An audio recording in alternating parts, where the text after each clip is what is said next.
All right. So if your business development team is also your sales team, you are making a huge mistake. So what I mean by that, if your business development team, the people that are actually in charge of prospecting and opening accounts, booking calls, are the same people that are also supposed to be taking those calls and closing those deals, then you're making a huge mistake. And this is one that I see companies all over the place, especially vendors of retail and CPG brands make all the time. And this is something that we solve. And I'm going to walk you through why it's a huge issue. Without further ado, let's get into it. If you guys don't know who I am, I'm Ryan Overgren. I'm the founder of Money Make Marketing. In 2025, we collected $3.55 million in cash for our clients that are all vendors of retail and CPG brands. So we know what we're doing and our strategy works really well, especially when it comes down to opening up these accounts. And today I'm going to be walking you through the biggest problem that we're seeing when it comes down to vendors of these retail and CPG brands scaling their businesses, okay? Let's talk about it.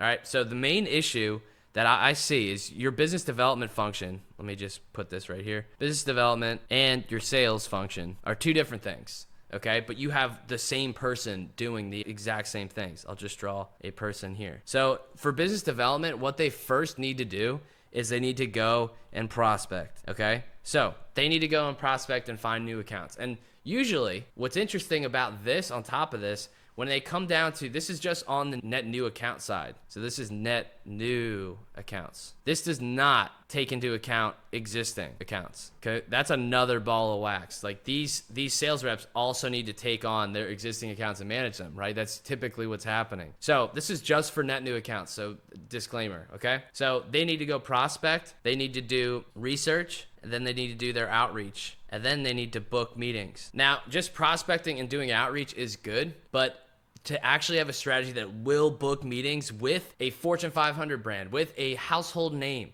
with brands that can actually pay you 7 figures or more. That is the challenging part. The actual part of booking meetings is the thing that's actually hard.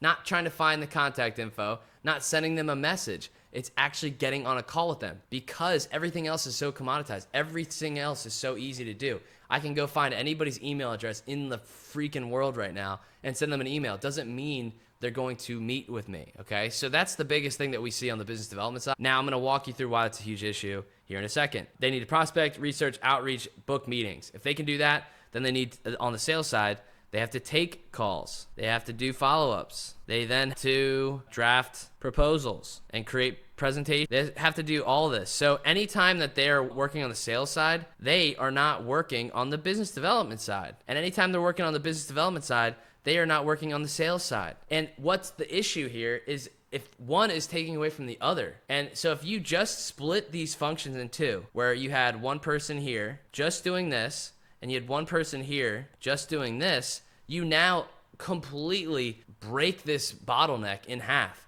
Because now this person is just doing this all day 24/7. And this person all day is just doing this 24/7. That's how you scale. That's how you break through this trap. Most likely right now, if I actually calculated your CAC, which is your customer acquisition cost, that is literally everything that it takes to close a new account. So if you're watching this and you're a CEO or you're a VP of sales, or you're a VP of business development, if you go through the P&L and you actually list out everyone's salary that they're currently on the business development team, sales team, business development, marketing team, if you take all their salaries, you put into a monthly category, and then or monthly just list, then list out all the softwares you're using, list out all the different trade shows you've gone to, all your marketing expense, everything that it takes to close this customer. That is your customer acquisition cost. And if we calculate your customer acquisition cost, your actual CAC is what we call it, CAC. You are then not profitable on the acquisition. This thing right here is the reason none of you guys can really pay for marketing. This is the reason why only a few companies in your niche dominate, because they're able to spend more to acquire the same customer. They're able to do more to acquire the same customer. If you can have more money to acquire the same customer than somebody else, you win. And so the fact of the matter is, most of you guys that are vendors of these retail brands are not profitable on the actual acquisition. You get profitable on the LTV of the account. So the actual account will grow. It grows over a time period. So you'll start to it'll be like, I don't know, 50K, and then it goes to 1 mil a year, okay? Because all we talk about here is 7-figure accounts. We've closed two 7-figure accounts. A third is on the way to being a 7-figure account. One of those 7-figure accounts is actually an 8-figure account. When these accounts mature, it's our favorite thing in the world. I love it. It's fantastic. But anyways, most of you are not profitable in your acquisition. And the reason you're not profitable in your acquisition is because you have one person doing both of these things, okay? The way this works, if one person's doing both of those things, you're not as efficient. So you can't book as many meetings. You can't book as many meetings. You can't take as many sales opportunities per rep. Sales opportunities, I spelled that wrong, goes down. So just to walk you through this, what this looks like with your structure. So old structure, old/current structure, new, okay? So old structure, let's just say, we see most companies be able to book 2 meetings a month, maybe 1 or 2 meetings a month with an actual qualified brand when they have their reps actually splitting time. So business development, sales. So that rep, this guy, let me just draw this guy. If we just draw the line, I know this is tough to read, but let's do it anyways. This guy usually can book, let's just say on a good day, maybe on a good month, 2 meetings qualified, okay? So that he's getting himself 2 opportunities per month that are qualified meetings, okay? So then he's doing that and he's getting 2 calls per month, okay? So now he's just on 2 calls every single month, and you are paying that person usually a base or salary. Got 2 calls per month, none of them close, 0 close because your sales cycle is long. And then the same thing happens the next month, and then you finally close 1. That's just this first one. A 50% close rate. That's typical industry average. So it took you 6 months to close 1 deal. Now, if we go to the new structure where you actually have your business development team and your sales team separated. So business development, all they're doing all day long is just booking meetings. We just do this. So now, instead of actually taking calls and doing follow-ups, your business development team now is focusing full-time on their actual strategies, okay? They're focusing full-time on business development. They're focusing full-time on actual iterations on their creative strategies so they can get more efficient at this. They can do more things. They can spend more time on business development. So this sales rep, because they're doing so many different other things where they have to manage existing accounts, they're having to take calls, they're having to go do their own business development strategy alone. They're not going to spend as much time on these prospects as your business development team that's spending their full day on there. Okay, so now let's say your current sales rep, they couldn't do video pitches, but now the new side can do video pitches. So they reach out to 100 companies, they do 100 video pitches in 1 month. Let's just say they do 100 in 1 month. That's like typical with us. We'll do 100 pitches usually. If they do 100, they usually can book 7 meetings out of the gate without any follow-up whatsoever. No follow-up at all. 7 meetings right out of the gate. Usually you can book another 7 after if you do some follow-up. Okay, so now your sales rep has gotten on 7 meetings in the first month. Do you see that productivity? Productivity output is like through the roof. And these numbers are just based off our typical stats and like our low end stats, not a stat where we actually are crushing it and we've done a crazy amount of deep research. That's just a basic client, an average client. So if now we open up 7 meetings and if with a 50% close rate, even if we just have to wait the same time period, they close 3.5 deals. And let's just round down. Let's just say they close 3 deals at a 50% close rate. And that close rate's a lot lower than a lot of you that are watching this video have right now. What I'm trying to say is you need to split your business development function and your sales team. If you're not doing this, if you think that this is a good strategy to have your sales team do everything under one roof, you are sorely mistaken. Also, I will say this, if you're still watching this video, one of the things that's very interesting is that most of these companies that do this one business development, one rep is supposed to do business development and sales.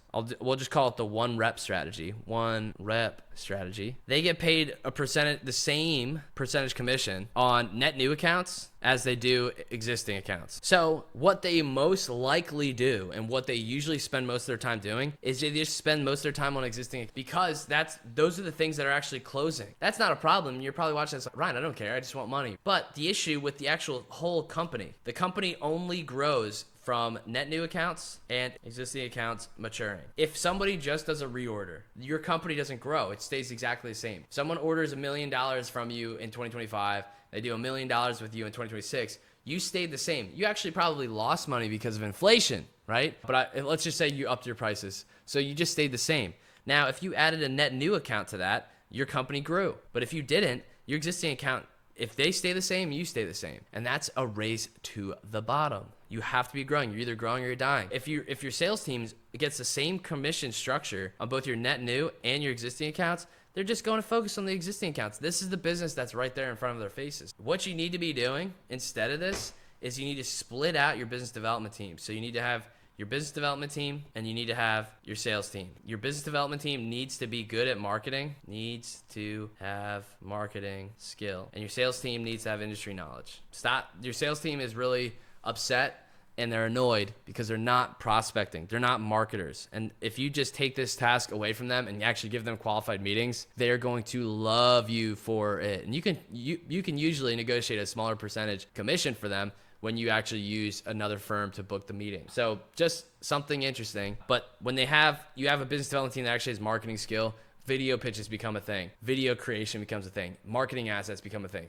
Things that are actually opening up the door. And when I talk about iterating on your strategy, iterate on BD strategy, your prospects, the brands that you want to work with, they're getting bombarded because emailing and getting their information is so easy now. What's hard is doing the research and crafting a pitch before you even meet them. That's the thing that my team takes off your plate. But if you're able to actually iterate on your BD strategy because you now have a team focused on it full time, your company will grow. It's probably one of the highest actions that you can actually take. So hope you enjoyed this video. A little all over the place, but definitely getting better. I was surfing yesterday and I'm in Delray Beach right now, Florida. And I was surfing the other day and they just changed the beach. They just actually did a $50 million beach restoration project. And that means the beach and the ocean and the wave break is completely different now. And so I wasn't used to where the sand was and the waves were breaking very fast. So what happens is the ocean's like this. It was this steep, but now with all the new sand,